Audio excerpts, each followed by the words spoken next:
No se sabe cuántos efectivos de las tropas francesas defendían Orleans, pero sí se sabe que la ciudad, de 30.000 habitantes, contaba con una milicia burguesa que participaba en las batallas.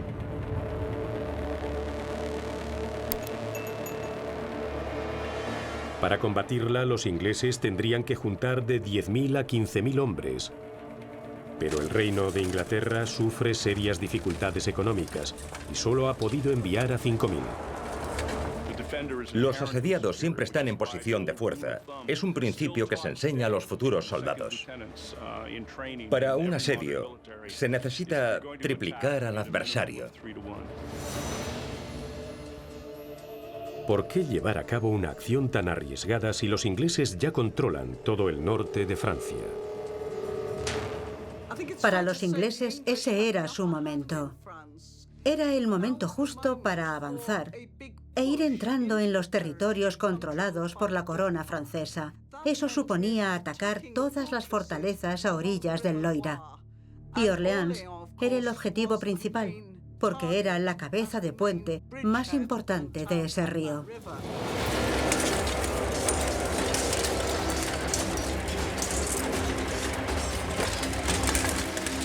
La guerra que enfrenta a las coronas de Francia e Inglaterra dura ya casi un siglo.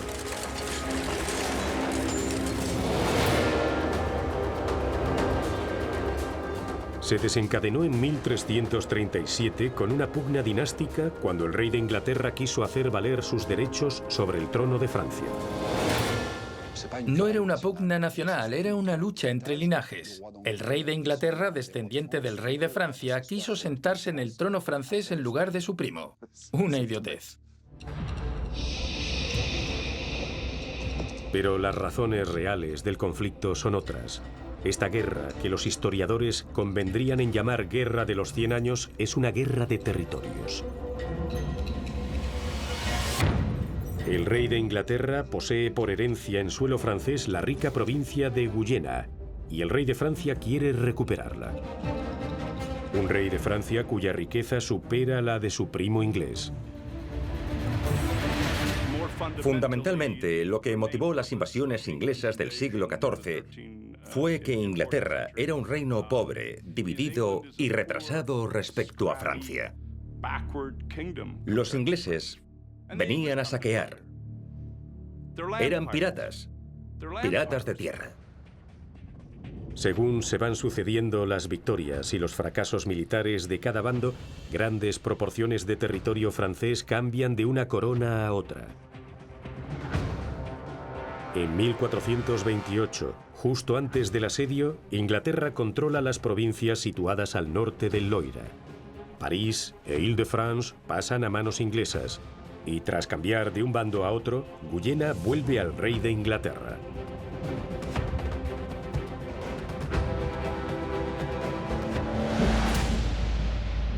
¡Qué paradoja! El reino de Francia, tan rico y poderoso, a punto de ser despiezado por el reino de Inglaterra, al borde de la bancarrota. Esta situación militar es complicada por el hecho de que si ya era difícil y costoso ocupar un territorio, ocupar Normandía e Île-de-France, con sus movimientos de resistencia, aún lo era más.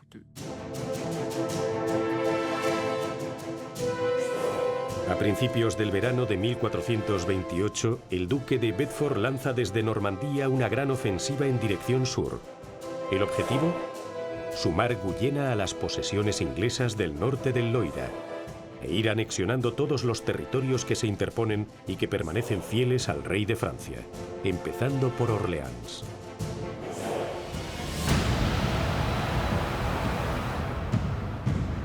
El 4 de septiembre, el asedio de Orleans acaba de empezar.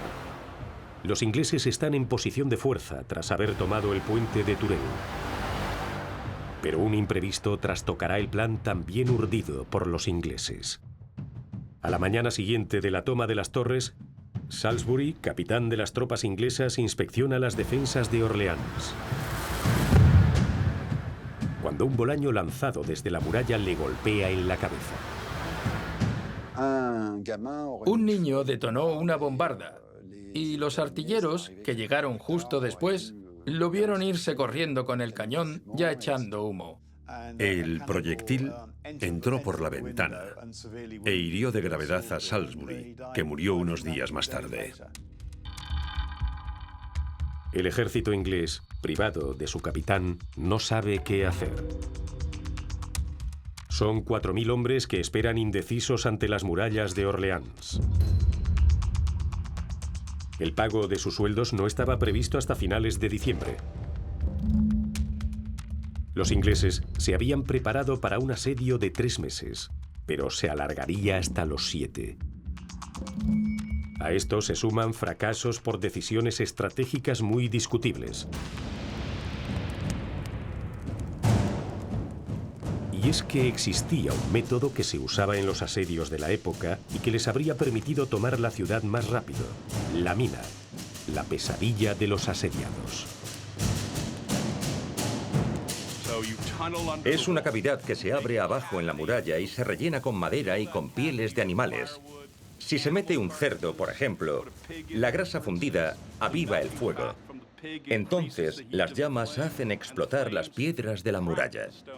Se derrumba una parte y puedes entrar.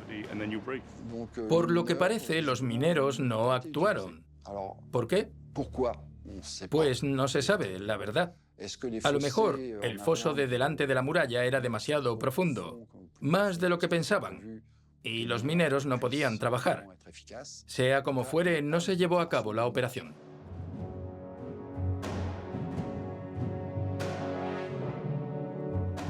Tras la muerte de su capitán, los ingleses permanecen unos días a los pies de la muralla, fuera del alcance de los cañones.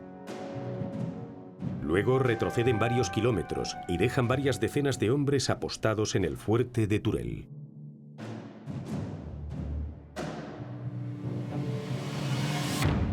De inmediato, los franceses aprovechan para salir de sus murallas y hacer algo que puede parecer sorprendente: destruir los edificios de las afueras. Era algo habitual en aquella época. Los edificios de las afueras se destruían para que los asediantes no pudieran refugiarse ni esconderse en ellos.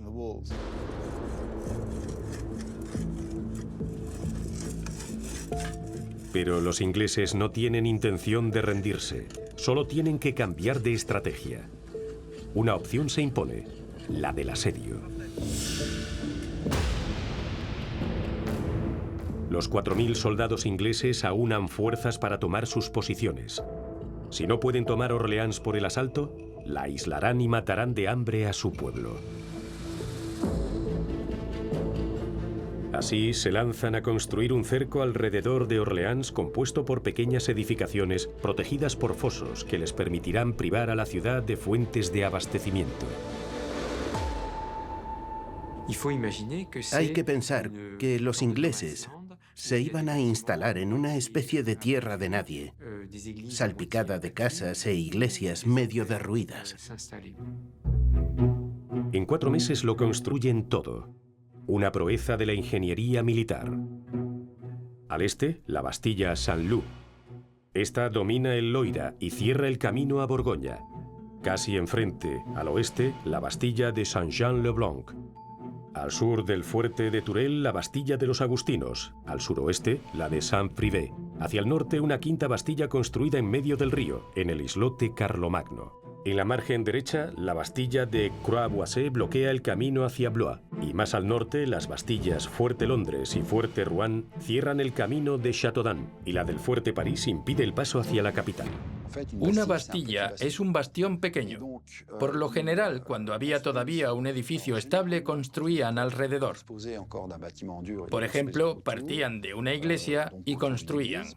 Luego, hacían un foso y cogían la tierra del foso para levantar un terraplén sobre el que plantaban una empalizada. Vivir en una de esas bastillas que construían los ingleses era como vivir en un mueble de IKEA. Eran edificios de madera, más bien endebles, en los que pasaban el tiempo esperando. Un plan bastante aburrido para un soldado. Encerrados en sus bastillas y en condiciones precarias, los soldados ingleses pierden el ánimo. La moral de las tropas se viene abajo. Los ingleses eran tanto asediados como asediantes. No les resultaba fácil salir de las Bastillas porque no tenían efectivos suficientes. La construcción de bastillas inglesas requirió de enormes esfuerzos, pero eso no les permitió cruzar la muralla, no los condujo a la ciudad. Es como si hubieran asumido que la amenaza de asalto por sí sola bastaba para meterles miedo. Ellos confiaban en la debilidad de Francia y en la incapacidad del rey para mandar refuerzos. Esperaban la rendición. Pero los ingleses se darán cuenta de que los habitantes de Orleans no tienen intención de rendirse y de que por tanto su estrategia tiene lagunas. Me sorprende no haber encontrado ni una referencia a la construcción de un puente o una pasarela que hubiese permitido la comunicación entre unidades de las tropas asaltantes. Así, auxiliar a quien sufriera un ataque era imposible. Pero los ingleses cometen otro error, un error que les saldrá muy caro. Su dispositivo está incompleto. No tienen ninguna bastilla al noreste. Una oportunidad para Orleans. Gracias a este fallo en el cerco, la ciudad tiene vía de acceso. Es decir, que nunca estará bajo un bloqueo total. Los comandantes franceses entraban y salían como Pedro por su casa. Se produjeron muchas salidas de ambos bandos, incluso se organizó un torneo. Pero creo que lo más importante, tanto para los franceses de Orleans como para los ingleses, eran las reservas de alimentos. Tras 4 meses de asedio, las reservas de comida y de munición están mermadas. La situación es de bloqueo. Para los franceses es hora de pasar a la ofensiva.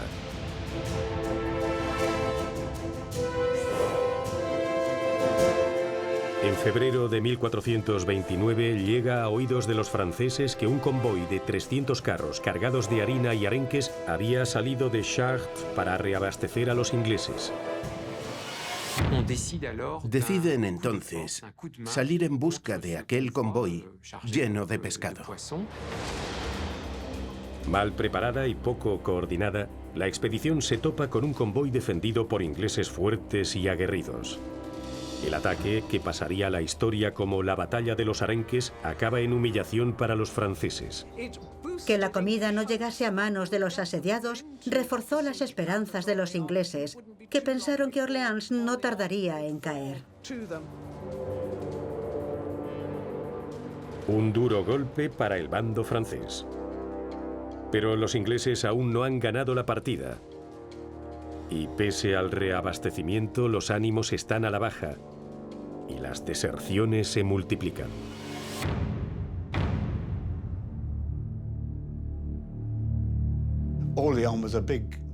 Orleans era una presa importante, la mejor presa que cazar. La cuestión es que Orleans abría el camino para avanzar hacia el sur, hacia Bourges, que era la capital del Delfín, al que se conocía de forma peyorativa como Pequeño Rey de Bourges. El pequeño rey de Bourges es Carlos VII. Un rey sin corona que recibió en herencia un reino en pedazos. Porque a la guerra contra los ingleses se le suma una guerra civil.